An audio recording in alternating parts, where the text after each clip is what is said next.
స్వాతంత్ర్యం వచ్చి దశాబ్దాలు గడిచినా కొన్ని గిరిజన గ్రామాలు అభివృద్ధి కోసం ఇంకా ఎదురు చూస్తున్నాయి. కొమరంభీం ఆసిఫాబాద్ జిల్లా కేరమేరి మండలం చిన్నగూడు గ్రామం నేటికి మౌలిక వసతుల కోసం తహతహలాడుతుంది. వర్షం పడితే చాలు కచ్చ రహదారి మోకాల లోతు బురద ఏర్పడుతుంది. దీంతో ఆసుపత్రికి వెళ్లాలంటే ప్రజలు నరకయాతన పడుతున్నారు. సరిగ్గా డ్రైనేజీ వ్యవస్థ లేక మురుగునీరు ఇంటి ఆవరణలో నిలుస్తుందని గ్రామస్తులు వాపోతున్నారు. గ్రామంలోని ప్రతి కుటుంబానికి ఉపాధి హామీలో కూలి పనులు చేసిన వేతనాలు పూర్తిగా అందడం లేదని ఆరోపిస్తున్నారు.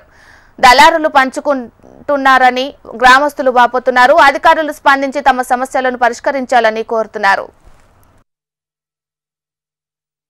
ఊరు చిన్నగూడెం సార్. చిన్నప్పటి నుంచి మేము ఇక్కడ ఉంటున్నాం. తాతల ముత్తాతల నుంచి. వర్షం వస్తే మాకు రోడ్డు మంచిగా లేదు సార్. ఉండటానికి మంచి ఇల్లు లేదు సార్. ఇక్కడ కట్టెలు ఉన్నాయి. వర్షం వస్తే అవి కురుస్తున్నాయి. రాకపోకలకు వర్షం వస్తే చాలా ఇబ్బంది పడుతున్నాం సార్. ఏదైనా పరిస్థితి అంటే ఎమర్జెన్సీ వస్తే ఫోన్ చేయడానికి ఊళ్ళో సిగ్నల్ లేదు సార్. బండి పట్టుకొని పోదామంటే వర్షం కురిస్తే బాగా బురద అవుతుంది సార్. ఉండటానికి మంచి ఇల్లు లేవు. మాకు గవర్నమెంట్ బెడ్రూములు ఇస్తున్నారంటున్నారు కానీ మా ఊళ్ళో ఒక్కడికి కూడా రాలేదు సార్.